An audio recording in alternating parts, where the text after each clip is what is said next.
السلام عليكم ورحمة الله وبركاته. إن الحمد لله الأكرم الذي خلق الإنسان وكرم وعلمه من البيان ما لم يعلم فسبحان الذي لا يحصى امتنانه باللسان ولا بالقلم. نشهد أن لا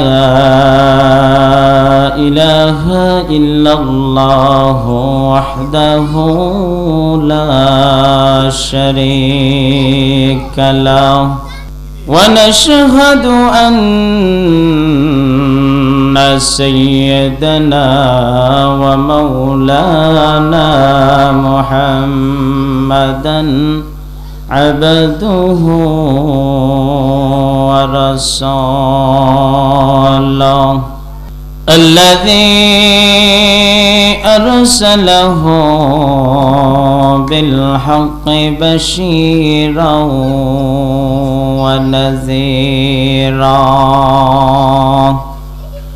وداعيا إلى الله بإذنه وسراجا وقمرا منيرا. أما بعد فأعوذ بالله من الشيطان الرجيم. بسم الله الرحمن الرحيم. يهدي به الله من اتبع رضوانه سبل السلام ويخرجهم من الظلمات إلى النار بإذنه ويهديهم إلى صراط مستقيم. قال رسول الله صلى الله عليه وسلم: ألا وإن في الجسد مضغة إذا صلحت صلح الجسد كله وإذا فسدت فسد الجسد كله ألا وهي القلب. গড়েছ তুমি এই পৃথিবী জাহান, তুমি অসীম তুমি মহান। গড়েছ তুমি এই পৃথিবী জাহান, তুমি অসীম তুমি মহান। তুমি পৃথিবীর পালনকারী, তুমি প্রভু বিশ্বজামি। আমি তোমাকে খুঁজি, আমি তোমাকে দেখি, আমি তোমার প্রেমের কবিতা লিখি। এই পৃথিবীর পাড়ায় পাড়ায় দূর আকাশের তারাই তারাই, এই পৃথিবীর পাড়ায় পাড়ায় দূর আকাশের তারাই তারাই। আমি তোমার পরিচয় পেয়ে পেয়ে হৃদয়ে তোমার ছবি আঁকি। আমি তোমাকে খুঁজি, আমি তোমাকে দেখি, আমি তোমার প্রেমের কবিতা লিখি। মধ্যকাতলি তেঁতুলগাছি হাট বাইতুল মামুর কেন্দ্রীয় শাহী জামে মসজিদের উন্নয়ন কল্পে বিরাট তাফসিরুল কোরআন মাহফিলের সম্মানিত সভাপতি, সম্মানিত উদ্বোধক, আমন্ত্রিত উলামায়ে কেরাম, আত্মার আত্মীয় যুবক ভাইয়েরা, পর্দার আড়ালে অবস্থানরত শ্রদ্ধেয় মা ও বোনেরা, আল্লাহ রব্বুল ইজ্জাত ও জালালের দরবারে শুকরগুজার হচ্ছি যে মহান আল্লাহ রব্বুল আলামিন আমাদের সকলকে আল্লাহর সম্মানিত একটি মাস শাবান মাসের 14তম দিবাগত রাত্রে বরকতময় একটি রজনীতে যে আল্লাহ পাক আপনাকে আমাকে কোরআনের এই সামিয়ানার আসার এবং বসার তৌফিক দান করেছেন, সেই মহান আল্লাহ পাকের দরবারে অন্তরের অন্তঃস্থল থেকে শুকরিয়া জ্ঞাপন করছি। সকলেই পড়ছি আলহামদুলিল্লাহ। পড়ুন রব্বানা লাকাল হামদ হামদান কাসীরান তাইয়িবান মুবারাকান ফীহি লাকাল হামদ বিল ঈমান লাকাল হামদ বিল ইসলাম লাকাল হামদ বিল কোরআন। প্রশংসা আদায় করলাম কার?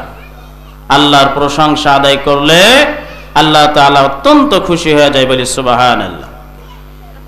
তো আল্লাহর শুকরিয়া আদায় করার পরে সেই রাসূলের প্রতি লক্ষ কোটি দরুদ ও সালাম বর্ষিত হোক, বিশ্বনবী জনাবি মুহাম্মদুর রাসূলুল্লাহ, সকলে বলি সাল্লাল্লাহু আলাইহি ওয়াসাল্লাম। সম্মানিত উপস্থিতি, পবিত্র কোরআনুল কারীম থেকে এমন একটা আয়াত তেলাওয়াত করেছি যে আয়াতে কারিমার উপরে আপনাদের সম্মুখে সংক্ষিপ্ত আলোচনা করব। তো আজকে সমাজের ভেতরে, জাতির ভেতরে, রাষ্ট্রের ভেতরে আজকে আমরা দলের সংস্কার করি, পদের সংস্কার করি, আইনের সংস্কার করা হয়, কিন্তু আল্লাহ রাসূল সাল্লাল্লাহু আলাইহি ওয়াসাল্লাম কোথায় সংস্কার করেছেন, কোথায় কাজ করেছেন, এগুলো আমরা ফলো করি না, ঠিক কিনা? একদল মূর্খ এমন শ্রেণীর মানুষ যারা আজকে কোরআনের সংস্কার পর্যন্ত তারা করে দিয়েছে। আল্লাহ রাব্বুল আলামিন আপনাকে আমাকে কত সুন্দর করে দুইটা হাত দিয়েছেন, দুইটা চক্ষু দিয়েছেন, দুইটা কান দিয়েছেন। আচ্ছা বলেন তো, এই হাত, নখ, পা এগুলোর কি সংস্কার করা যাবে? এরকম সুন্দর করে আর কেউ পৃথিবীতে বানাতে পারবে না। এমনই ভাবে যে আল্লাহ রাব্বুল আলামিন কোরআন নাজিল করলেন, এই কিতাবকে যারা মেনে নিবে, রাসূলুল্লাহ বলেন এই কোরআনুল কারীমকে যারা বুকে স্পর্শ করবে, কোরআনুল কারীমকে যারা মহব্বত করবে, যারা বুকে লালন করবে, এই কোরআন তাদেরকে আল্লাহর জান্নাত পর্যন্ত পৌঁছায় দিবে, বলি সুবহানাল্লাহ। আর এই কোরআনকে যারা অবমাননা করবে, কোরআনকে যারা একটা আয়াত মানবে আর একটা আয়াত মানবে না, এই কোরআনকে অবমাননা করার কারণে এই কোরআন তাদেরকে জাহান্নাম পর্যন্ত পৌঁছে দেবে। তো বন্ধুরে আমার, আল্লাহ রাসূল সাল্লাল্লাহু আলাইহি ওয়াসাল্লাম যে জায়গায় সংস্কার করলেন, আমাদেরকেও সেই জায়গায় সংস্কার করতে হবে। আল্লাহ নবীর সাহাবী হযরতে আবু হুরায়রা রাদিয়াল্লাহু তাআলা আনহু বলেন, ও দুনিয়ার মানুষ, আল্লাহ রাব্বুল আলামিন এই দুনিয়ার জমিনে পৃথিবীর শুরু থেকে নিয়ে এতদূর পর্যন্ত প্রতি বছর 1 বছর, অতি বছর পর পর, প্রতি 100 বছর পর পরে এমন কিছু মানুষ আল্লাহ রাব্বুল আলামিন পাঠিয়েছেন, যেনারা এসে মানুষদেরকে সংস্কার করেছেন, ঠিক করেছেন। সুবহানাল্লাহ। কি ঠিক করলেন? এই উম্মতের কল্যাণের জন্য, এই উম্মতের ভালোর জন্য, এই উম্মত যত কিয়ামত পর্যন্ত যারা অবিচল থাকে, কোরআনের উপর যারা টিকতে পারে, এই জন্য আল্লাহ রাব্বুল আলামিন প্রতি 100 বছর পর পর এমন কিছু মানুষকে পাঠিয়েছেন। কিতাবের মধ্যে এসেছে বন্ধুরে আমার, রাসূল সাল্লাল্লাহু আলাইহি ওয়াসাল্লাম এই পৃথিবীতে যখন আসলেন, তিনি মানুষের 3টি জায়গায় সংস্কার করেছেন। কয় জায়গায়? 3 জায়গায় সংস্কার করলেন। নাম্বার 1 হলো মানুষের কলবের সংস্কার করলেন। নাম্বার 2 হলো মানুষের আখলাক চরিত্রের সংস্কার করলেন। নাম্বার 3 হলো মানুষের মেধা চিন্তা চেতনার সংস্কার করেছেন। কেন করলেন? একজন মানুষের যখন আখলাক চরিত্র যখন ভালো হয়ে গেছে, মেধা চিন্তা চেতনা যখন সুস্থ হয়ে গেছে, একজন মানুষের অন্তর যখন ঠিক হয়ে গেছে, তখন ওই মানুষের দ্বারা গোটা সমাজ ভালো হয়ে গেছে। আল্লাহু আকবার। ঠিক কিনা বলেন? আজকে সমাজের ভেতরে আমরা আইনের সংস্কার করি, দলের সংস্কার করি, পদের সংস্কার করি, কিন্তু আল্লাহর পয়গম্বর আল্লাহর হাবিব সাল্লাল্লাহু আলাইহি সাল্লাম 3টি জায়গায় সংস্কার করলেন। নাম্বার 1 কলব, নাম্বার 2 আখলাক চরিত্র, নাম্বার 3 মেধা চিন্তা চেতনার। এগুলো যখন পরিশুদ্ধ লাভ করবে, সেই সমাজের মধ্যে মারামারি, জুলুম, অত্যাচার, নির্লজ্জতা, বেহায়াপনা, অত্যাচার কিছু থাকতে পারে না। কথা বলে ঠিক কিনা? আল্লাহর হাবিব চিন্তা করলেন জাহিলিয়াতের যুগ, কিভাবে এই শ্রেণীর মানুষদেরকে অন্ধকারাচ্ছন্ন থেকে আলোর পথে আনা যায়। আল্লাহ রাসূল সাল্লাল্লাহু আলাইহি ওয়াসাল্লাম এই শ্রেণীর মানুষদেরকে আলোর পথে আনার জন্য তিনি তাদেরকে কলবকে ঈমানের মাধ্যমে তাদেরকে সংস্কার করলেন। আল্লাহ রাব্বুল আলামিন বলেন,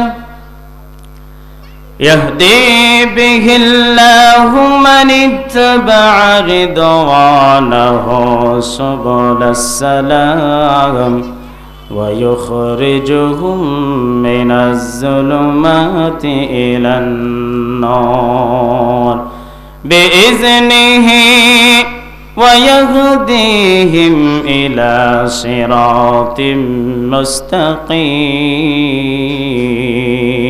জোরে বলুন আল্লাহু আকবার।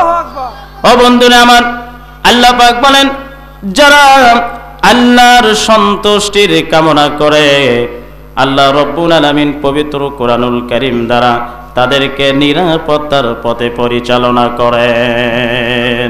শুধু তাই নাই, আল্লাহ রব্বুল আলামিন এই কোরআনুল কারীম দ্বারা তাদেরকে অন্ধকার থেকে আলোর পথে তাদেরকে ফিরিয়ে নিয়ে আসেন এবং তাদেরকে সৎ পথে পরিচালনা করেন। সুবহানাল্লাহ। তাহলে বলেন তো, কলব অন্তর ঠিক করার দরকার আছে না নেই?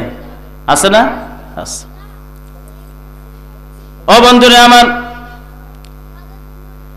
মদিনার ভেতরে, মক্কার ভেতরে সেই সময় মানুষের ভিতরে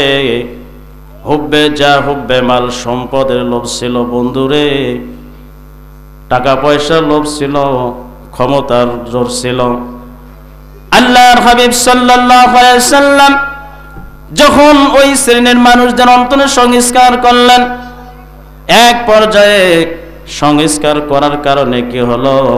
কিতাবের মধ্যে এসেছে, আল্লাহ রাব্বুল আলামিন যখন পবিত্র কোরআনুল কারীমের একটা আয়াত যখন নাযিল করলেন, মান যাল্লাযী ইউকরিদুল্লাহা কারদান হাসানান ফায়ুদাঈফাহু লাহু আদআফান কাসীরা। জোরে বলুন আল্লাহু আকবার। আল্লাহ রাব্বুল আলামিন বলেন, ও দুনিয়ার মানুষ, তোমাদের ভেতরে এমন কে আছো গো যে আল্লাহকে উত্তম করজ দেবে, এর বিনিময়ে আমি আল্লাহ রাব্বুল আলামিন তোমাদেরকে যখন এর বিনিময়টা দেব, তখন বহু গুণে বৃদ্ধি করে তোমাদেরকে দেওয়া হবে। সুবহানাল্লাহ। অর্থাৎ আল্লাহ বলেন, ও বান্দা বান্দীরা, তোমাদের মধ্যে এমন কে আছো যে আল্লাহকে উত্তম রিজিক দিবে, উত্তম দান করবে, পবিত্র দান করবে, আমি আল্লাহ রাব্বুল আলামিন তোমাদেরকে যখন দেব, বহু গুণ পরিমাণ তোমাদেরকে বৃদ্ধি করে দেব। ও বন্ধুরা আমার, এই আয়াত যখন নাজিল হলো, আল্লাহ নবীর সাহাবী হযরতে আবু দারদা রাদিয়াল্লাহু তাআলা আনহু একদম রাসূলের দরবারে বলে, ইয়া রাসূলুল্লাহ, ইয়া হাবিবাল্লাহ, নবী গো, আল্লাহ রাব্বুল আলামিন পবিত্র কোরআনুল কারীমের মধ্যে যে বললেন, তোমাদের মধ্যে এমন কি আছে আল্লাহকে উত্তম খরচ দিবেন? আমি জানতে চাই নবীজি,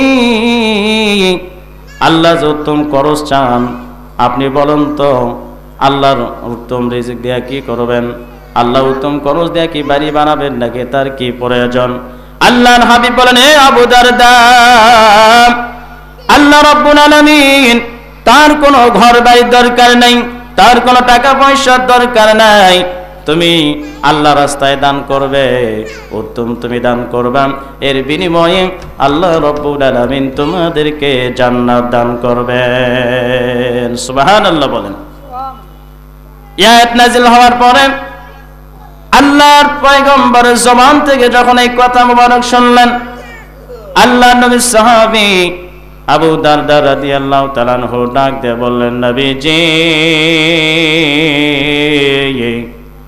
ইয়া রাসূলুল্লাহ, ইয়া হাবিবাল্লাহ, নবী গো, দান করলে যেহেতু আল্লাহ রাব্বুল আলামিন যদি আপনাকে আমাকে জান্নাত দিয়ে দেন, তাহলে এই মদিনার মধ্যে আমার বড় বড় দুটি বাগান আছে, সেই খেজুরের যেখানে 100 করে খেজুর আছে, আমি সেই দুটি বাগান আমি আল্লাহ রাস্তায় দান করে দিলাম। সুবহানাল্লাহ। অথচ দেখেন, এক সময় 2-4 টাকা পয়সা এরা আল্লাহ রাস্তায় দিতে ভাবতো কিনা? কিন্তু যখন তাদের অন্তর ঠিক হয়ে গেল, অন্তরের ভেতরে যখন তাদের ইমানের নূর যখন পয়দা হয়ে গেল, মাত্র 2টা বাগান, সেই 2টা বাগান আল্লাহ রাস্তায় তিনি দান করতে চাচ্ছেন। আল্লাহর হাবিব বলেন, আবু দারদা, 2টা বাগান দেওয়ার দরকার নেই, একটা বাগান তুমি তোমার নিজের কাছে রেখে দাও, আরেকটি বাগান তুমি নিজের কাছে রেখে দাও, আরেকটি বাগান আল্লাহ রাস্তায় দান করে দাও। আবু দারদা বলেন, নবী গ, আমার সবচাইতে যেই প্রিয় বাগানটা আছে, এই বাগানটা আমি আল্লাহ রাস্তায় দান করে দিলাম। সুবহানাল্লাহ। কারণ হলো আল্লাহ রাব্বুল আলামিন বলেন, লা তানালুল বিররা হাত্তা তুনফিকু মিম্মা তুহিব্বুন ওয়া মা তুনফিকু মিন শাইইন ফাইন্নাল্লাহা বিহি আলিম। জোরে বলুন আল্লাহু আকবার। ও বন্ধুরা আমার, আল্লাহ রাব্বুল আলামিন বললেন, তোমরা কোশ্চিন কালেও কেউ সফলতা অর্জন করতে পারবে না, কেউ সওয়াব অর্জন করতে পারবে না, যতক্ষণ পর্যন্ত তোমরা আমি আল্লাহ রাস্তায় তোমাদের প্রিয় বস্তু থেকে দান না করবে। আর তোমরা যা কিছু আল্লাহ রাস্তায় দান করো, আমি আল্লাহ রাব্বুল আলামিন আগে থেকেই জানেন। সুবহানাল্লাহ বলেন। তাহলে আল্লাহ বললেন, তোমরা ওই সময় পর্যন্ত কেউ সফলতা, সওয়াব, কল্যাণ অর্জন করতে পারবে না যতক্ষণ পর্যন্ত তোমাদের প্রিয় বস্তু আল্লাহ রাস্তায় দান না করবে। কিন্তু দুঃখজনক হলো, আমরা যখন মসজিদে দান করি, ছিঁড়া টাকা যেটা পানের দোকানে দেয় ওটা নেয় না, চার দোকানে দিয়েছে ওই টাকাটা চলে না, ওই টাকাটা কি করে মসজিদে দেই, টাকা গণার সময় দেখা যায় ছেঁড়া নোট আছে না নেই। কিন্তু আল্লাহ কি বললেন, সবচাইতে প্রিয় বস্তু সেটা তুমি আল্লাহ রাস্তায় দান করো। এই আয়াত যখন নাজিল হলো, বন্ধুরা আমার, মদিনার ভেতরে আনসারী সাহাবীদের মধ্যে থেকে আল্লাহর নবীর একজন সাহাবী, বড় একজন সাহাবী, নাম তার আবু তালহা রাদিয়াল্লাহু তাআলা আনহু। কি নাম বললাম ভাই? আবু তালহা রাদিয়াল্লাহু তাআলা আনহু আল্লাহর রাসূলের দরবারে এসে জিজ্ঞাসা করল, ইয়া রাসূলুল্লাহ, ইয়া হাবিবাল্লাহ, নবী গো, আল্লাহ রাব্বুল আলামিন বলেছেন তোমাদের প্রিয় বস্তু আল্লাহ রাস্তায় দান করো। ইয়া রাসূলুল্লাহ, ইয়া হাবিবাল্লাহ, নবীজি, আমার এমন একটা মদিনার ভেতরে এমন একটা খেজুরের বাগান আছে, যেই বাগানের ভেতরে একটা কূপ আছে, যেই কূপের পানিটা অত্যন্ত সুস্বাদু, অত্যন্ত মিষ্টি। ইয়া রাসূলুল্লাহ, ইয়া হাবিবাল্লাহ, নবী গো, আমি আল্লাহ রাস্তায় আমার ওই প্রিয় বস্তুটা, ওই সম্পদ আমি আল্লাহ রাস্তায় দান করে দিলাম। সুবহানাল্লাহ বলে। শুধু তাই নয় বন্ধুরা আমার, আল্লাহর নবীর সাহাবী হযরত ওমর ফারুক রাদিয়াল্লাহু তাআলা আনহু আল্লাহ রসুলের দরবারে একটা ঘোড়া নিয়ে এসে বললেন, ইয়া রাসূলুল্লাহ, ইয়া হাবিবাল্লাহ, নবী গো, আল্লাহ রাব্বুল আলামিন আয়াত নাজিল করলেন যে তোমাদের প্রিয় বস্তু আল্লাহর রাস্তায় দান করো। ইয়া রাসূলুল্লাহ, ইয়া হাবিবাল্লাহ, এই যে ঘোড়া, এই ঘোড়ার প্রতি আমার সবচাইতে বেশি প্রিয়। আমার এই সমাজের ভেতর, আমার এই জায়গার ভেতর যত সম্পদ আপনি দেখেন, তার মধ্যে এই ঘোড়াটা আমার সবচাইতে বেশি প্রিয়। অতএব আমি আল্লাহর রাস্তায় আমার এই ঘোড়াটাকে দান করে দিলাম। সুবহানাল্লাহ বলে। কি ভালোবাসা!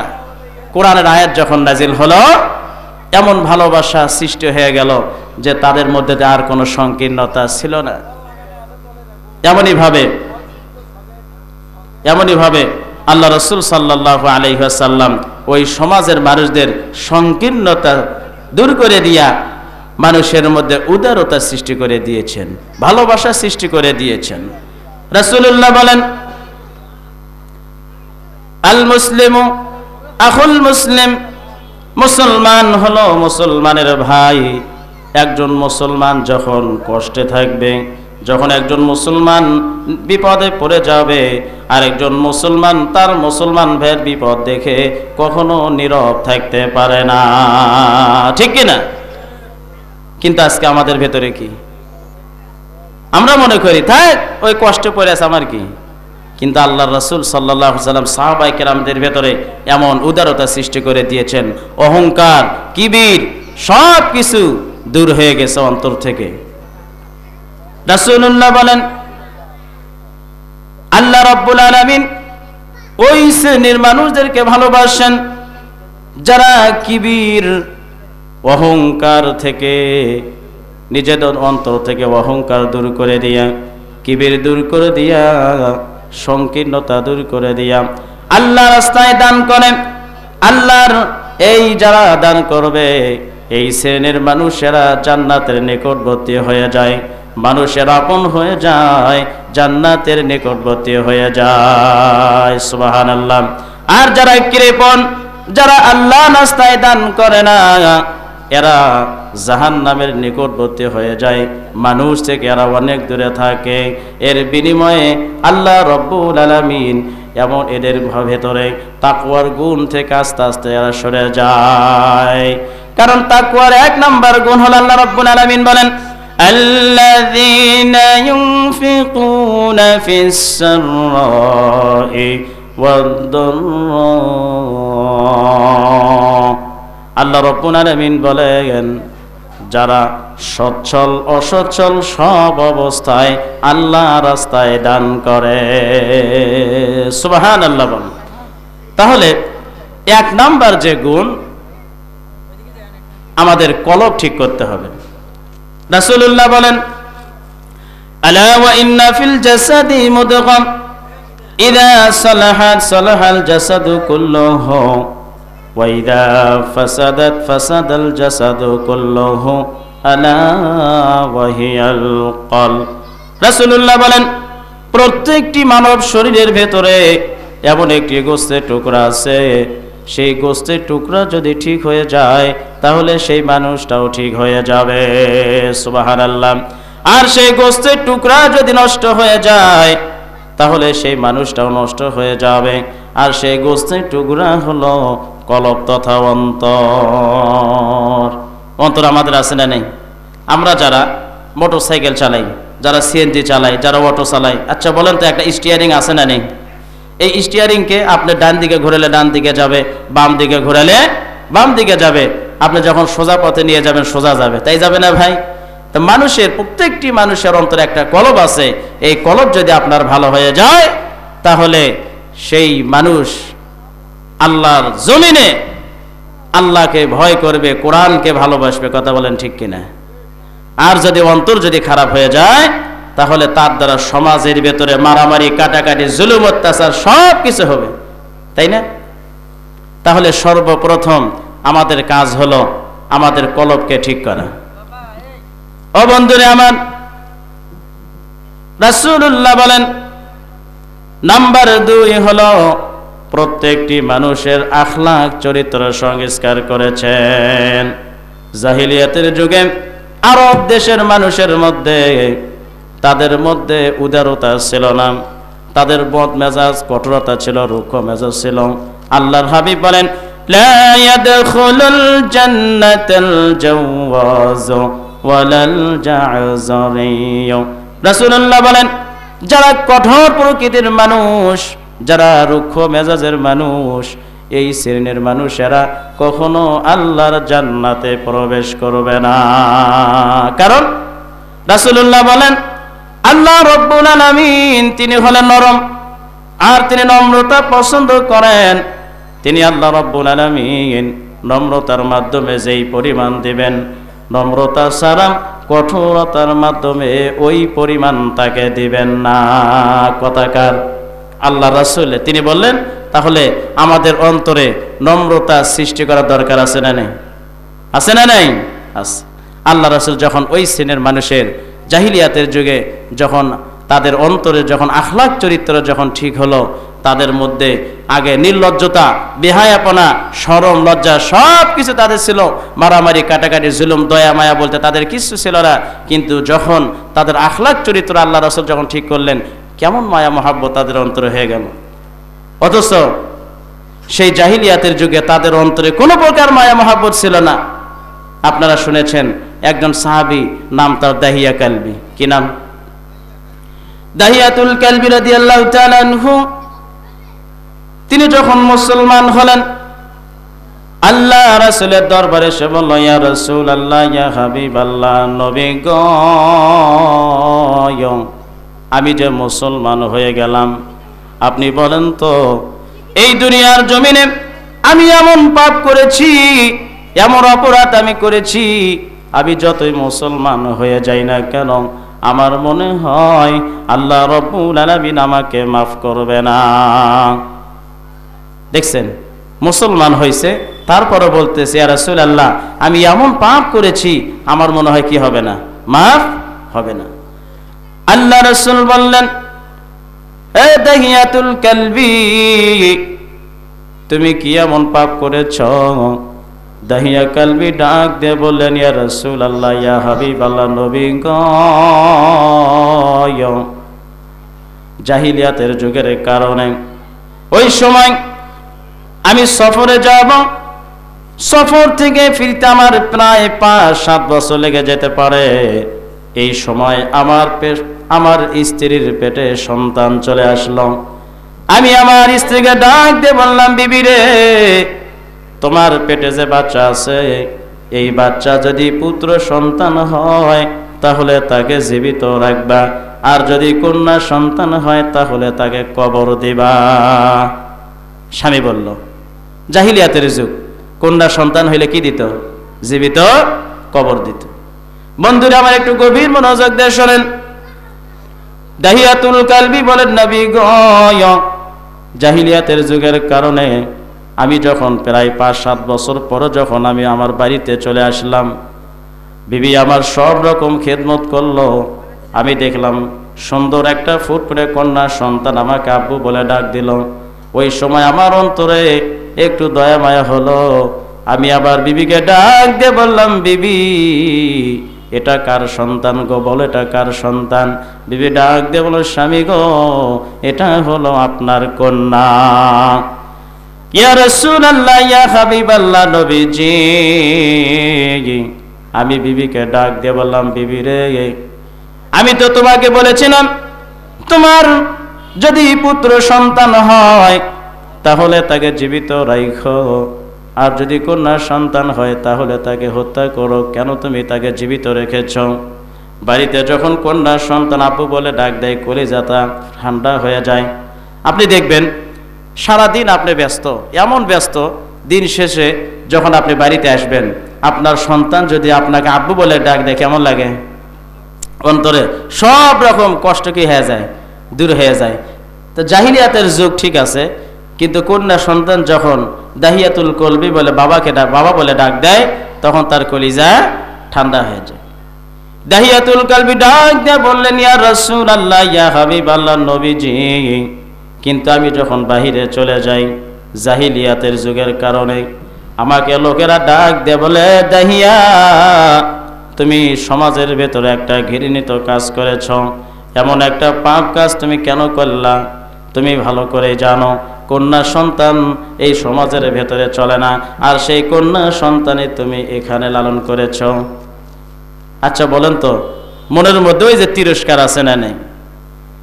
দাহিয়াতুল কালবি ডাক দিয়ে বললেন, নবীজি আমি চিন্তা করলাম, আহারে এই কন্যা সন্তানকে আমি আর দুনিয়াতে রাখবো না, সব রকম আয়োজন আমি করলাম।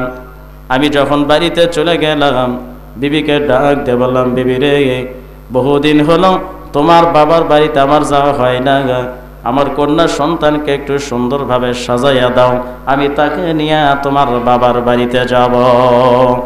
ইয়া রাসূলুল্লাহ, ইয়া হাবিবাল্লাহ, নবীজি আমার স্ত্রীর এই কথা শোনার মাত্রে অত্যন্ত খুশি হইয়া আমার কন্যা সন্তানকে সুন্দরভাবে সাজাইয়া দিলাম। আমি আমার কন্যা সন্তানকে নিয়ে মরুভূমির দিকে চললাম। আমার মেয়ে আমাকে ডাক দিয়ে বলে, আব্বু আপনি আমাকে কই লইয়া যান গো? আমি যতবার আমার আম্মুর সাথে আমার নানির বাড়িতে গিয়েছি অন্য রাস্তা দিয়ে গিয়েছি। ইয়া রাসূলুল্লাহ, ইয়া হাবিবাল্লাহ, একদম যখন মরুভূমির প্রান্তরে চলে গেলাম, আমি আগে থেকে একটা দড়িয়ার একটা কোদাল আমি ওখানে রেখে এসেছিলাম। মাটির ভিতর থেকে আমি কোদালটা বের করলাম, আস্তে আস্তে করে আমি মাটি খনন করতে লাগলাম। কি খনন? আমি যখন মাটি খনন করি, মেয়ে আমাকে ডাক দিয়ে বলে, আব্বু এত কষ্ট করার কি দরকার? আপনি তো টাকা পয়সা বহুত আছে, আপনি তো একজন লোককে টাকা দিয়ে এখানে নিয়ে আসতে পারতেন, কি দরকার এত কষ্ট করার? ইয়া রাসূলুল্লাহ, ইয়া হাবিবাল্লাহ, নবী গো, জাহিলিয়াতের যুগের কারণে আমার অন্তরে দয়া মায়া একটুও নেই। আমি যখন কাজ করতে করতে আমার গা ঘেমে যখন পানি পড়ে, আমি দেখলাম আমার মেয়ে তার কাপড় দিয়া আমার গা মুছে দেয়। আচ্ছা বলেন, একজন বাবাকে ছেলে সন্তানের চাইতে মেয়ে সন্তান বেশি ভালোবাসে, ঠিক কিনা? দাহিয়া কালবি বলেন, ইয়া রাসূলুল্লাহ, জাহিলিয়াতের যুগ, ওই সময় আমার অন্তরে দয়া মায়া হলো না। আস্তে আস্তে যখন আমি গর্ত খনন করলাম, পিছন থেকে আমি আমার মেয়ের হাতকে জড়ে ধরলাম। ইয়া রাসূলুল্লাহ, ইয়া হাবিবাল্লাহ, নবীজি আমি যখন আমার মেয়ের হাত ধরলাম, মেয়ে আমাকে ডাক দেবেন, আব্বু এইবার আমি বুঝেছি আপনি আমাকে কি জন্য নিয়ে এসেছেন। এতক্ষণ আমি বুঝি নাই, আপনি আমাকে আমার নানার বাড়িতে নিয়ে যাওয়ার জন্য আনেন নাই গো, আপনি আমাকে এখানে হত্যা করার জন্য নিয়ে এসেছেন। ইয়া রাসূলুল্লাহ, ইয়া হাবিবাল্লাহ, নবীজি তখন আমার অন্তরে একটু দয়া মায়া হলো না। আমি আমার কন্যা সন্তানকে জীবিত আমি যখন ধাক্কা দিয়ে গর্তের মধ্যে ফেলে দিলাম, আস্তে আস্তে করে আমি আমার কন্যা সন্তানকে মাটি দিয়ে ভরাট করতেছি। হঠাৎ করে একটা পাথরের কণা নিক্ষেপ করলাম, আমার মেয়ের কপালে লেগে রক্ত ফিলকিরিমের আমার গায়ে লাগলো। তারপর আমার দয়া মায়া হলো না। আমার কন্যা সন্তান বারবার ডাক দে বলে, আব্বু আমারে মাইরেন না। ইয়া রাসূলুল্লাহ, ইয়া হাবিবাল্লাহ, নবীজি এমত অবস্থায় আমার মেয়েকে যখন আমি জীবিত কবর দিয়ে যখন বাড়িতে চলে গেলাম, আমার বিবি যখন আমার হাতে যখন তার কন্যা সন্তানকে পেল না, আমি দেখলাম আমার স্ত্রী রক কাটা মুরগির মতো জমিনের মধ্যে ছটফট করে পড়ে গেল। ডাক দিয়ে বলল, স্বামী গো, আমার সন্তানকে কোথায় রেখে এসেছেন? আমি জবাব দিতে পারলাম না। ইয়া রাসূলুল্লাহ, ইয়া হাবিবাল্লাহ, নবীজি আমি যখন রাস্তা দিয়ে যাই, আমার কানে একটা কথার আওয়াজ ভেসে ওঠে, আব্বু আমারে মাইরেন না। কি কথা? আব্বু আমারে মাইরেন না। ইয়া রাসূলুল্লাহ, ইয়া হাবিবাল্লাহ আমি যখন খাবার খাইতে যাই, ওই সময় আমার কানে ভেসে ওঠে, আব্বু আমারে মাইরেন না। আমি যখন রাতের বেলা শুইতে যাব, ওই সময় আমার কানে ভেসে ওঠে, আব্বু আমারে মাইরেন না। ইয়া রাসূলুল্লাহ, ইয়া হাবিবাল্লাহ, নবী গো, আমার অন্তরে এটা সহ্য হলো না, জাহিলিয়াতের যুগ, এখন আমি আপনার এখানে এসে মুসলমান হয়ে গেলাম গো নবীজি, কিন্তু আমি যে মুসলমান হলাম, আচ্ছা বলেন তো আমার কি গুনাহ আল্লাহ মাফ করবে? ও বন্ধুরে আমার, আল্লাহর পয়গম্বর দাহিয়াতুল কালবির এই কথা শুনতেছিলেন, আর চোখ দ্বারা ঝরঝর করে পানি পড়তেছিল। সাহাবায়ে কেরামদেরকে ডাক দিয়ে বলেন, ও সাহাবীরা রে, আল্লাহর জমিনে কি এত শক্ত দিলওয়ালা মানুষ থাকতে পারে রে? আল্লাহর জমিনে এত শক্ত দিলওয়ালা কেমন মানুষ হতে পারে রে, যে তার কন্যা সন্তানকেও জীবিত কবর দিতে পারে? আল্লাহ রাসূল বলেন, এ দাহিয়া, তুমি যেহেতু মুসলমান হয়েছ, আল্লাহ রাব্বুল আলামিন তোমার জীবনের গুনাহগুলো মাফ করে দিয়েছে। সুবহানাল্লাহ। কারণ আল্লাহ রাব্বুল আলামিন বলেন, ইয়া আইয়ুহাল্লাযীনা আমানু তুবু ইলাল্লাহি তাওবাতান নাসুহা। আল্লাহ রাব্বুল আলামিন বলেন, হে ঈমানদারগণ, তোমরা আল্লাহর কাছে খাঁটি তওবা করো, একদম খাঁটি তওবা। কি তওবা? একদম খাঁটি তওবা করো। আসা রাব্বুকুম আইয়ুকাফিরা আনকুম সাইয়্যাতিকুম। আশা করা যায় আল্লাহ রাব্বুল আলামিন তোমাদের গুনাহগুলো আল্লাহ মাফ করে দিবেন। সুবহানাল্লাহ। শুধু মাফ করবে তাই নয়, ওয়ায়ুদখিলাকুম জান্নাতিন তাজরি মিন তাহতিহাল আনহার। জোরে বলুন আল্লাহু আকবার। আল্লাহ রাব্বুল আলামিন মাফ করবেন। এরপর আল্লাহ বলতেছেন, তোমাদেরকে আল্লাহ রাব্বুল আলামিন এমন জান্নাতে তোমাদেরকে প্রবেশ করাবেন যার তলদেশ দিয়ে নদী সমূহ প্রবাহিত। সুবহানাল্লাহ। তাহলে আল্লাহর কাছে কি তওবা? একদম খাঁটি তওবা। এখন তওবা করলাম, কিছুক্ষণ পরে যায় ওই গুনাহ করলাম, কোনো লাভ আছে ভাই? কোনো লাভ নাই। এমন ভাবে তওবা করতে হবে, যত পাপ করেন না কেন আল্লাহ রাব্বুল আলামিন অবশ্যই আপনাকে আমাকে মাফ করবেন। এটা হলো তাদের আখলাক চরিত্র। ওই সময় জাহিলিয়াতের যুগের কারণে দয়া মায়া কিছু ছিল না, কিন্তু যখন আখলাক চরিত্র হয়ে গেল, আল্লাহ রাব্বুল আলামিন ওই শ্রেণীর মানুষের জন্য বলেন, মুহাম্মাদুর রাসূলুল্লাহ ওয়াল্লাযীনা মাআহু আশিদ্দাউ আলাল কুফফারি রুহামাউ বাইনাহুম। আল্লাহ রাব্বুল আলামিন বলেন, মুহাম্মদ আল্লাহর রাসূল এবং তার সাহাবায়ে কেরাম, তার সাথীগণ কাফেরদের প্রতি কঠোর, কাফেরদের প্রতি এমন কঠোর, কিন্তু তারা পরস্পরে সহানুভূতিশীল। সুবহানাল্লাহ। কখন আসলো? যখন ইসলাম গ্রহণ করলেন, আখলাক চরিত্র যখন ওই জাহিলিয়াতের যুগের মানুষের যখন ঠিক হয়ে গেল, তারা পরস্পরে ভাই ভাই। সুবহানাল্লাহ বলেন। কিন্তু আজকে আমাদের সমাজে, সেই সমাজে কেমন ভাই ভাই আপনারা জানেন? যারা মক্কা থেকে হিজরত করে যারা মদিনায় যাইতো, তাদেরকে বলা হয় মুহাজির। কি সাহাবী? মুহাজির সাহাবী। আর যারা মদিনাতে ছিল তাদেরকে বলা হয় আনসার। আল্লাহ রাসূল সাল্লাল্লাহু আলাইহি সাল্লাম এই আনসার এবং মুহাজিরদের মধ্যে ভাই ভাই বন্ধুত্ব সৃষ্টি করে দিয়েছেন। কেমন বন্ধুত্ব? ওই যে আল্লাহ বলেছেন, মুহাম্মদ সাল্লাল্লাহু আলাইহি সাল্লাম, তার সাথীরা, তার সাহাবায়ে কেরাম কাফেরদের প্রতি কঠোর, কিন্তু পরস্পরে তারা বন্ধু, ভাই ভাই সহানুভূতিশীল। ও বন্ধুরে আমার, আল্লাহর হাবিব বলেন, যখন আব্দুর রহমান ইবনে আউফ রাদিয়াল্লাহু তাআলা আনহু তিনি যখন হিজরত করে মদিনাতে চলে গেলেন, মদিনাতে চলে যাওয়ার পরে ওই আল্লাহ রাসূল ডাক দিয়ে বললেন, ও আব্দুর রহমান ইবনে আউফ, তুমি চিন্তা করো না, এই মদিনার ভেতরে তোমার কোনো ভাই না থাকতে পারে গো, তোমার বাবা মা কেউ না থাকতে পারে, কিন্তু রবিআল আনসারী রাদিয়াল্লাহু তাআলা আনহু আজ থেকে তোমার ভাইয়ের মতো হয়ে গেল। সুবহানাল্লাহ। যখন আল্লাহ রাসূল দুইজনকে ভাই সৃষ্টি করে দিলেন, কেমন ভালোবাসা তাদের অন্তরে জাগলো।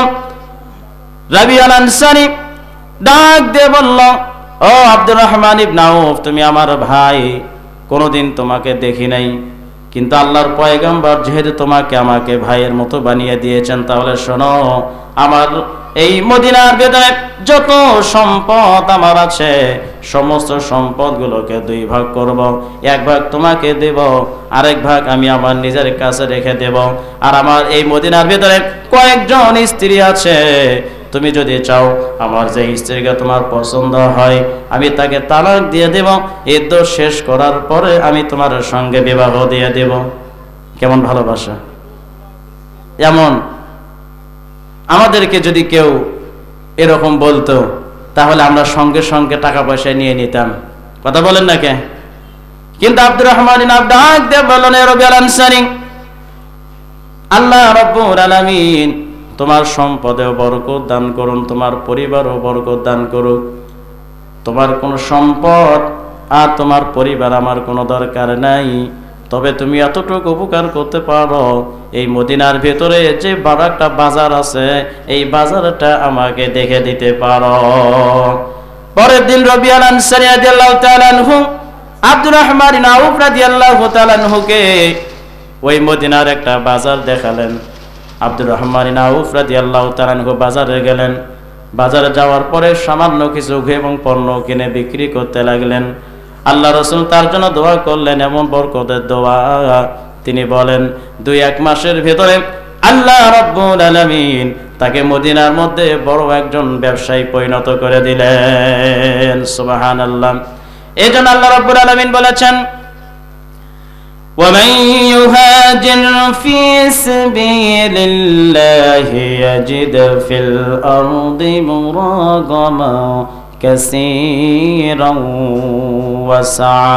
আল্লাহ পাক বলেন, যে ব্যক্তি আল্লাহর উদ্দেশ্যে হিজরত করে, সে এই জমিনের ভেতরে বহু আশ্রয়ের জায়গা এবং সচ্ছলতা পাবে।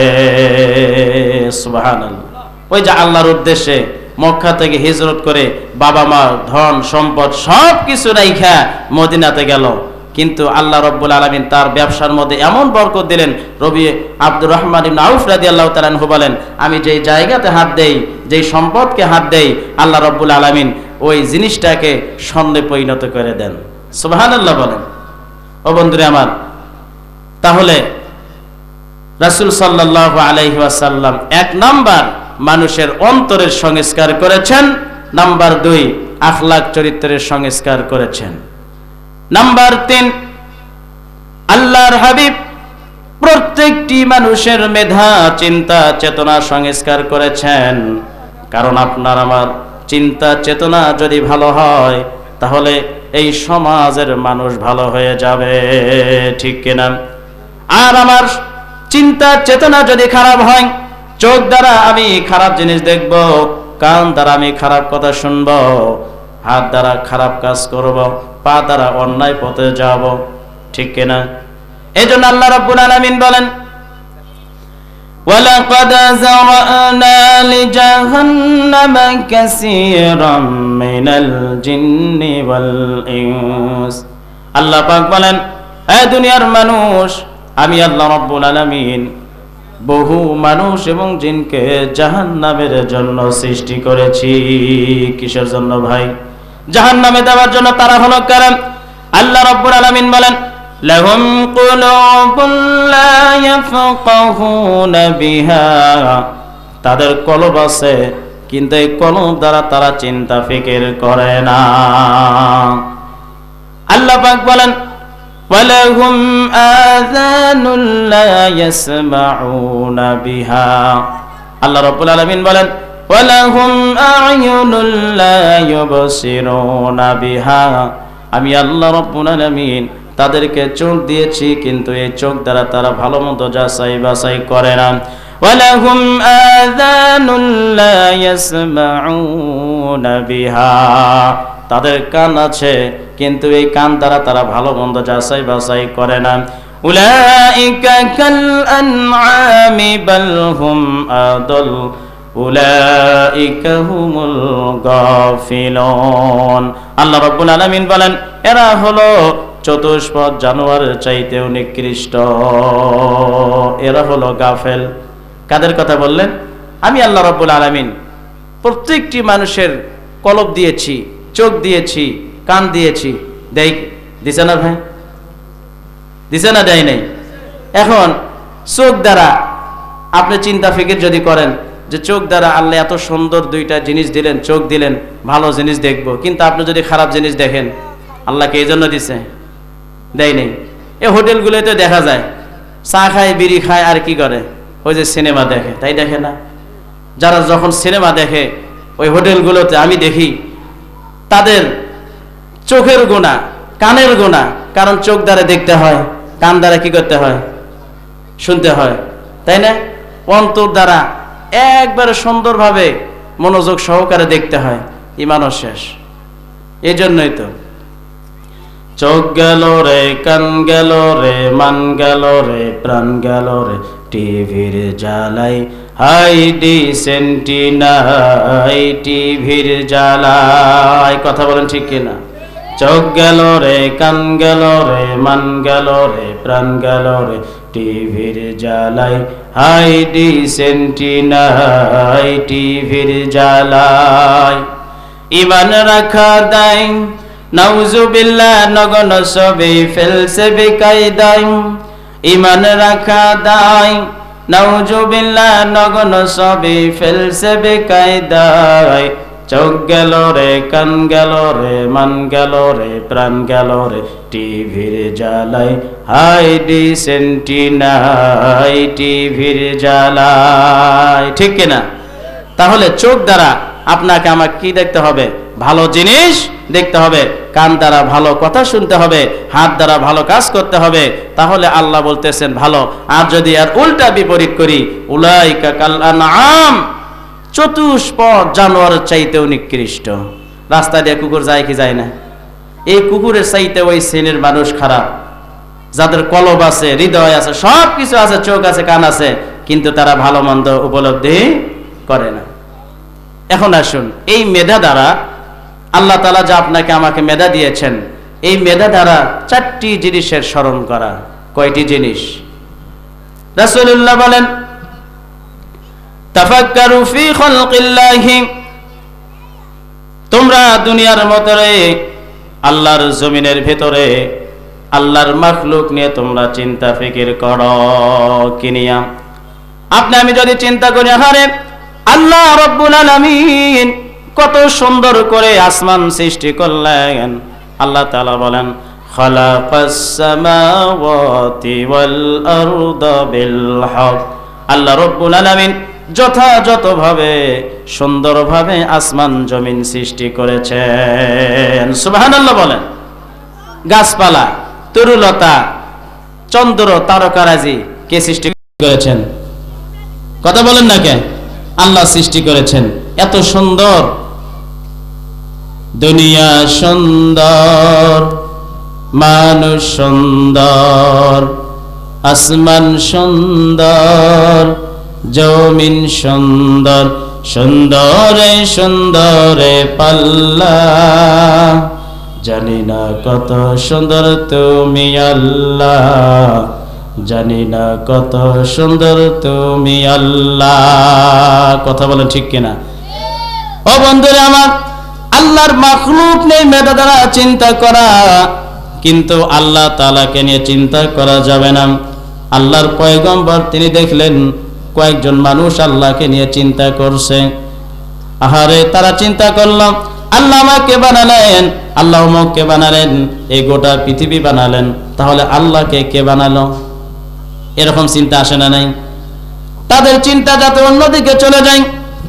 আল্লাহ নবী ডাক দিয়ে বলেন, ও দুনিয়ার মানুষ, তোমরা আল্লাহকে নিয়ে চিন্তা করো না, কারণ তোমরা যদি আল্লাহকে নিয়ে চিন্তা করো তাহলে তোমরা আর মুসলমান থাকতে পারবে না।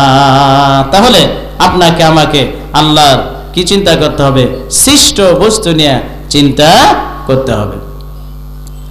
রাসূলুল্লাহ বলেন, প্রত্যেকটি মানুষ এই মেধা চিন্তা চেতনা দ্বারা মৃত্যু নিয়ে চিন্তা করবে, মৃত্যুর সময় আমার আযাব কেমন হবে, মৃত্যুর পর আমাকে কবরে যেতে হবে, ঠিক কিনা বলেন? আল্লাহ রাব্বুল আলামিন বলেন, আইনামা তাকুনু ইউদরিকুমুল মাউত ওয়ালাউ কুনতুম ফি বুরুজিম মুশাইয়াদা।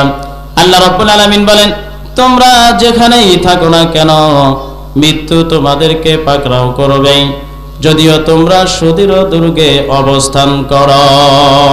আচ্ছা বলেন, আপনি আমি যেখানেই থাকি মৃত্যু থেকে কেউ বাঁচতে পারবো? কথা বলেন না, কে পারবো? দুনিয়াতে কত আবিষ্কারক, বৈজ্ঞানিক, দার্শনিক কত কিছু আবিষ্কার করলো, কিন্তু মৃত্যু থেকে পালানোর আজ পর্যন্ত কোনো জিনিস, কোনো মেশিন তৈরি হয়েছে? হয়নি। যেখানেই থাকেন মৃত্যু হতেই হবে। রাসূলুল্লাহ বলেন, আকসিরু যিকরা হাযিমিল লাজ্জাতিল মাউত, তোমরা সদা সর্বদাই বেশি বেশি করে সমস্ত স্বাদ বিনষ্টকারী মৃত্যুকে তোমরা স্মরণ করো। মৃত্যু যন্ত্রণা কত কঠিন, সইতে আমি পারিব না, ঠিক কিনা? কবরের আযাব যে কত কঠিন, সইতে আমি পারিব না। ওগো দয়াময় হে রহিম, চাই যে শুধু তোমার করুণা, কবরের আযাব যে এত কঠিন, সইতে আমি পারিব না। মৃত্যু যন্ত্রণা কত কঠিন, সইতে আমি পারিব না। পারব? তাহলে এই মেধা দ্বারা চারটা জিনিসের স্মরণ করা। নাম্বার 1, আল্লাহর মাখলুক নিয়ে চিন্তা করা। নাম্বার 2 হলো মৃত্যু এবং কবরে গেলে আপনার আমার কি হবে চিন্তা করা। নাম্বার 3 হলো নাজাতুল উম্মাহ, এই উম্মতকে নিয়ে চিন্তা করতে হবে। উম্মত কি কাজ করলে ভালো পথে যাবে, কি কাজ করলে ভালো হবে, কি কাজ করলে জাহান্নাম থেকে মুক্তি পাবে, এই উম্মতকে নিয়ে চিন্তা ফিকিরের দরকার আছে না নাই? আছে না নাই? কিন্তু আমরা এই উম্মতকে নিয়ে ভাবি না। আমরা মনে করি ও যতই কষ্টেই থাকুক আমি আরো ভালো, ঠিক কিনা বলেন? আত্মীয় স্বজনকে কষ্ট দেয় কি দেয় না? দেয় না ভাই? থাক, ওই জাহান্নামে যাক, আমার কি? অন্যের ধন সম্পদ আত্মসাৎ করে কষ্ট দেয়, এমন শ্রেণী, এই শ্রেণীর মানুষ সমাজের মধ্যে মনে হয় কম, বেশি। তাদের ব্যাপারে আল্লাহ বলেন, والذين يؤذون المؤمنين والمؤمنات بغير ما اكتسبوا فقد احتملوا بهتانا وإثما مبينا। আল্লাহ রাব্বুল আলামিন বলেন, যারা বিনা অপরাধে মুমিন পুরুষ আর মুমিন নারীদেরকে যারা কষ্ট দেয়, এরা প্রকাশ্যে গুনাহের বোঝা বহন করে নিয়ে বেড়ায়। তাহলে প্রত্যেকটা মুসলমান যাতে নিরাপদ থাকে, শান্তি থাকে, এই চিন্তা ফিকির করা আল্লাহ রাসূল বলেছেন। তার দরকার আছে না নাই? এমন নবী আমরা পেয়েছি, হারে পুরাটা জীবন তিনি এই উম্মতের চিন্তা ফিকির করেছেন। এই যে গত রজব মাস গেল, যে রজব মাসে তিনি আল্লাহর কাছে গিয়েছেন, আমাদের কথা কি ভুলে গিয়েছিলেন? ভুলে যায়নি, সেখানেও আমাদের কথা বলেছেন। এই উম্মত যাতে ভালো থাকে, কিয়ামত পর্যন্ত যাতে এরা জান্নাতি হয়, এই জন্য তিনি কি করলেন? সারাটি জীবন দেখেন, তিনি তায়েফে গেলেন, তায়েফের মানুষেরা কি করলো? কষ্ট দেয়নি। উহুদের ময়দানে গেলেন, কষ্ট দেয়নি। তারপরও তিনি আমাদের চিন্তা ফিকির করেছেন। হাজারো ব্যথা বেদনার পরে ফিরে আসুনি তুমি আপন ঘরে, দিনের আলো তুমি ছড়িয়ে দিতে চলে গেলে মদিনায় মক্কা ছেড়ে। হে রাসূল তোমাকে ভুলি আমি কেমন করে। কথা বলে ঠিক কিনা? হাজারো ব্যথা বেদনার পরে ফিরে আসনি তুমি আপন ঘরে, দিনের আলো তুমি ছড়িয়ে দিতে চলে গেলে মদিনায় মক্কা ছেড়ে। হে রাসূল তোমাকে ভুলি আমি কেমন করে।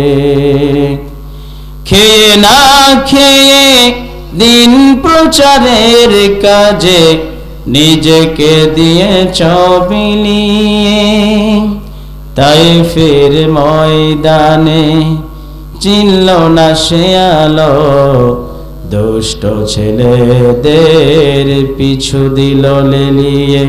হে রাসূল তোমাকে ভুলি আমি কেমন করে।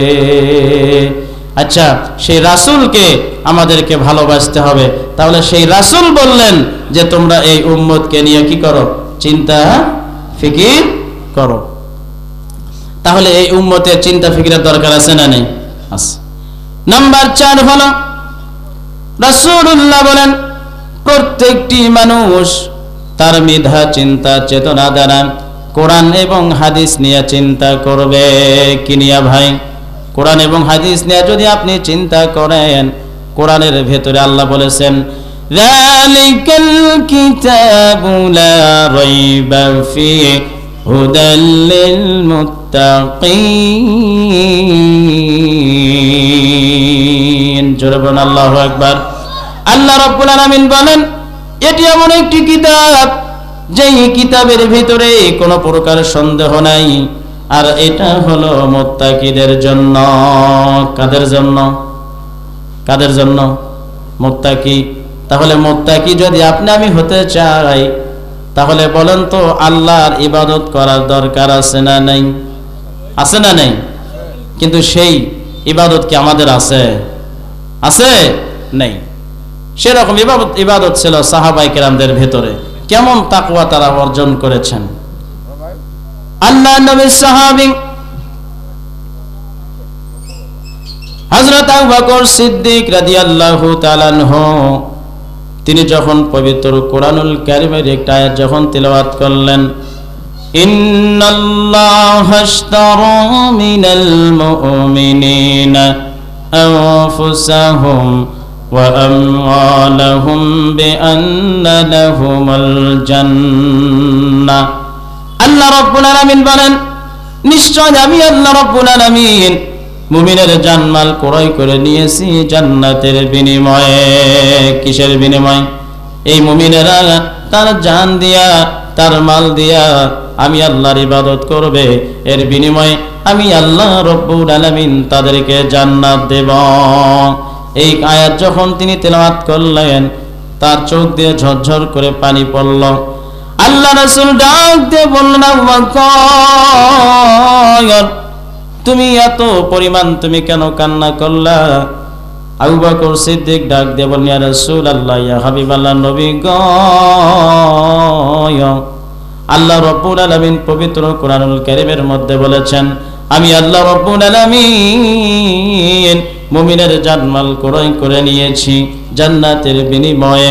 ইয়া রাসূলুল্লাহ ইয়া হাবিবাল্লাহ এই আয়াতটি যখন আমার মনে পড়ে গেল আমি চোখ দিয়ে ঝরঝর করে কান্না করলাম। আল্লাহ রাসূল ডাক দিয়ে বলেন আবু বকর এটা তো তোমার জন্য ভালো একটা খবর। আবু বকর ডাক দিয়ে বললেন নবীজি আজ সকাল বেলা আমি যখন আমার ব্যবসার প্রতিষ্ঠান কাপড়ের দোকান যখন আমি খুললাম, বহুদিন আগে একজন মহিলা আমার দোকান থেকে একটা কাপড় কিনে নিয়ে গিয়েছিল। ওই কাপড়টা আমাকে যখন ফেরত দিতে আসলো আমাকে ডাক দিয়ে বল আবু বকর রে আজ থেকে বহুদিন আগে তোমার দোকান থেকে আমি একটা কাপড় কিনে নিয়েছিলাম, ওই কাপড়টা আমার পছন্দ হয় নাই, আমি যে তোমাকে টাকা দিয়েছিলাম সেই টাকাটা তুমি আমাকে দিয়ে দাও।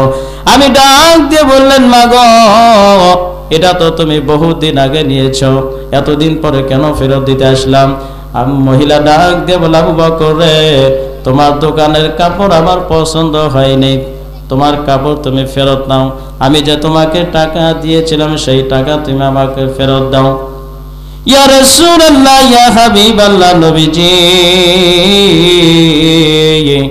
আল্লাহ রাব্বুল আলামিন যে বললেন, ইন্নাল্লাহা আশতারা মিনাল মুমিনিনা আনফুসাহুম ওয়া আমওয়ালাহুম বিআন্না লাহুমুল জান্নাহ। ইয়া রাসূলুল্লাহ, ইয়া হাবিবাল্লাহ, নবী গো, আল্লাহ যে বলেন, আমি আল্লাহ রাব্বুল আলামিন মুমিনের জান্নাত ক্রয় করে নিয়েছি জান্নাতের বিনিময়ে। ইয়া রাসূলুল্লাহ, আজ সকালবেলা ওই মহিলার কথা আমার যখন মনে পড়ে গেল, ইয়া রাসূলুল্লাহ, হাসরের কঠিনতম ময়দানে আল্লাহ রাব্বুল আলামিন যদি আমাকে বলে ফেলে, আবু বকর রে, তুমি আমাকে পাওয়ার জন্য, আমার ভালোবাসা পাওয়ার জন্য তুমি কি নিয়ে এসেছো?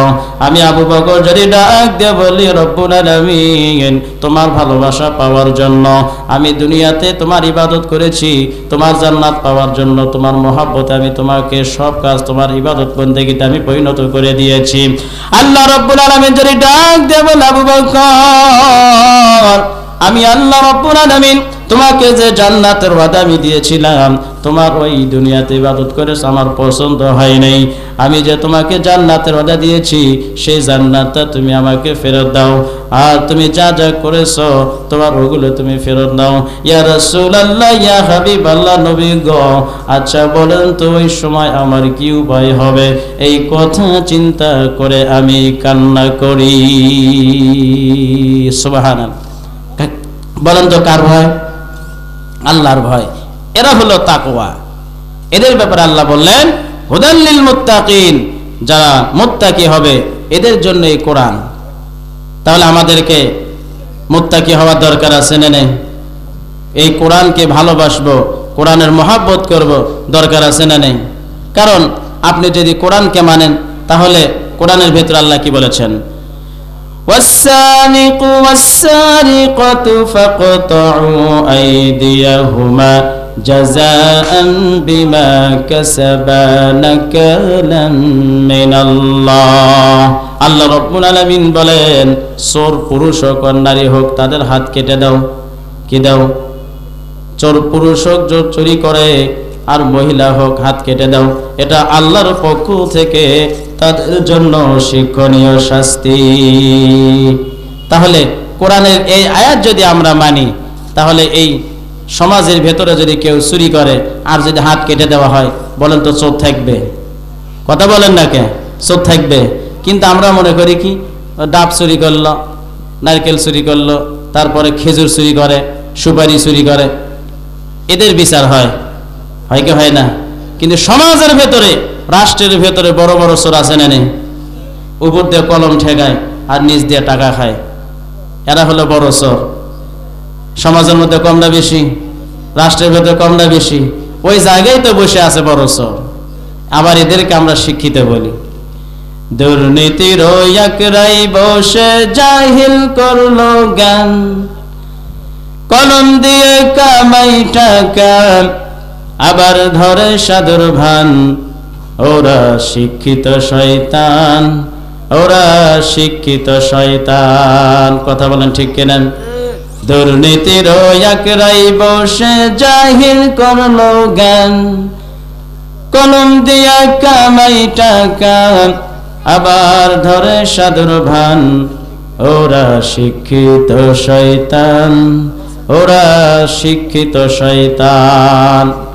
ওরা হলো জাতির লাগি মহামারীর মতন, আইনের কলম চালাইয়া চালায় ওরা নির্যাতন। ঘুষের টাকায় ওদের ভুঁড়ি করে যে টান টান, ওরা শিক্ষিত শয়তান, ওরা শিক্ষিত শয়তান। পীরকিরিয়ার মাজার পূজা চলছে দেশটা জুড়িয়া, শিরকিয়ার ভণ্ডামিতে দেশটা গেল ভরিয়া। গাজার খলকে টান মারিয়া দেখায় হাজার শান, ওরা শিক্ষিত শয়তান, ওরা শিক্ষিত শয়তান। কথা বলেন ঠিক কিনা? তাহলে কোরআন লালন করার দরকার আছে না নেই? আছে। এখন আসুন, এই কোরআন আপনি নামাজ পড়লেন, রোজা করলেন, হজ করলেন, যাকাত দিলেন, সব কিছু করলেন, কিন্তু চোরের আইন আল্লাহ দিয়েছেন যে চোর চুরি করলে হাত কাটো, এই বিধান আপনি মানলেন না, তাহলে কি হলো? কোরআনের কিছু অংশ মানলাম আর কিছু অংশ আমরা মানলাম না। আল্লাহ রাব্বুল আলামিন বলেন, ওয়াল্লাযীনা কাযযাবু বিআয়াতিনা ওয়াস্তাকবারু আনহা উলাইকা আসহাবুন নার হুম ফিহা খালিদুন। আল্লাহ রাব্বুল আলামিন বলেন, যারা আমার কোরআনের আয়াতকে অস্বীকার করলো এবং সে সম্বন্ধে যারা অহংকার করলো, এদের স্থায়ী হবে, এরা আগুনের অধিবাসী হবে, আর সেই আগুনের মধ্যে এরা স্থায়ী হয়ে যাবে। কার কথা? তাহলে কোরআন দিয়া সব কিছু চলবে, এটা আমরা মানি কিনা? কারণ এই কোরআন দ্বারা আপনি সব কিছু করবেন, এই জাতির ভেতরে তখন সব কিছু দুর্নীতি, লুটতারা, সম্পদ, তা সব কিছু শেষ হয়ে যাবে, ঠিক কিনা? এই জন্য আল্লাহ রাব্বুল আলামিন বলেছেন হুদাল লিল মুত্তাকিন, এটা মুত্তাকিদের জন্য। আর আমরা মুত্তাকি কখন হব? যখন আমরা আল্লাহর বিধান অনুযায়ী নিজের জীবনকে আমরা পরিচালিত করতে পারব। তাহলে রাসূল সাল্লাল্লাহু আলাইহি সাল্লাম প্রত্যেকটি মানুষের অন্তরের চিকিৎসা করেছেন, আখলাক চরিত্রের চিকিৎসা করেছেন, তারপরে আপনার মেধা চিন্তার চিকিৎসা করেছেন। কিন্তু এগুলো আমরা জাস্টিফাই না করে, এগুলো সংস্কার না করে, আমরা আইন পথ সব কিছুর আমরা সংস্কার করি, কিন্তু এগুলো নিয়ে আমরা চিন্তা ফিকির করি না। তাহলে আমাদের কলবকে যদি আমরা ঠিক করতে চাই, তাহলে বলেন তো কোথায় যেতে হবে? মসজিদে। কিন্তু এখন মসজিদে আজান হওয়ার সঙ্গে সঙ্গে লোক কম হয় না বেশি হয়? কম হয়। আর যদি গানের আসর হয়, সেখানে লোক কম হয় না বেশি হয়? হাজার হাজার লোক। ওটা হলো শয়তানের কাজ। কার কাজ? শয়তান আপনাকে আমাকে কোন পর্যায়ে নিয়ে যাবে? আল্লাহ রাব্বুল আলামিন বলেন, ইন্নামা ইয়া'মুরুকুম বিস-সুই ওয়াল ফাহশা। শয়তানের কাজ হলো সে সদা সর্বদাই মন্দ কাজ এবং ফাহিশা কাজের আদেশ দিবে। কিসের আদেশ? শয়তানের কাজ হলো তোমরা খারাপ কাজ করো, অন্যায় কাজ করো, জুলুম করো, অত্যাচার করো, বেহায়াপনা করো, নির্লজ্জতা করো। আর আল্লাহর কাজ হলো তোমরা আল্লাহর বিধান অনুযায়ী চলার জন্য কোরআনের মাহফিলে যাও, যেখানে কোরআনের আয়াত হয়, যেখানে হাদিসের আলোচনা হয়, সেখানে যাও। কিন্তু আমরা সেই জিনিসগুলোকে ফলো করি না, ঠিক কিনা? তাহলে আমাদের অন্তরকে যদি এই প্রত্যেকটা মানুষের চিন্তা, মেধা চিন্তা দ্বারা চারটি জিনিসের সংস্কার করতে হবে। নাম্বার 1 হলো তাফাক্কারু ফি খালকিল্লাহ। এই অন্তর দ্বারা, মেধা চিন্তা দ্বারা সদা সর্বদাই মাখলুক নিয়া, আল্লাহর সৃষ্টি নিয়া আপনাকে আমাকে চিন্তা করা। নাম্বার 2 মৃত্যুর পর আপনার আমার কি হবে, এটা নিয়ে চিন্তা করতে হবে। নাম্বার 3 এই উম্মত যাতে ভালো থাকে, সমাজ ভালো থাকে, রাষ্ট্র ভালো থাকে, এগুলো নিয়ে আপনাকে আমাকে চিন্তা ফিকির করা। নাম্বার 4 কোরআন এবং হাদিস নিয়ে গবেষণা করা। কিন্তু কোরআন এবং হাদিস আমাদের সমাজে কম না বেশি? কম। কম না? কম। আজকে কোরআন নাই। তো আসুন সেই আল্লাহ রাব্বুল আলামিনের আমরা শুকরিয়া জ্ঞাপন আদায় করি, যিনি আমাদেরকে কোরআনের সামিয়ানা নিয়ে এসেছিলেন এবং এসে কিছু কথা বলার এবং শোনার তৌফিক দান করেছিলেন। সেই আল্লাহ পাকের কাছে শুকরিয়া আদায় করছি। এবং আল্লাহ রাব্বুল আলামিন যাতে যতটুকু কথা আপনাদের সম্মুখে বলা হলো, আল্লাহ তাআলা আপনাকে আমাকে সহি সালামতে এই কথাগুলো মেনে চলার তৌফিক দান করুন। সকলে বলে আল্লাহুম্মা আমিন। ওয়া আখিরু দাওয়ানা আনিল হামদুলিল্লাহি রাব্বিল আলামিন। আসসালামু আলাইকুম ওয়া রাহমাতুল্লাহি ওয়া বারাকাতুহু।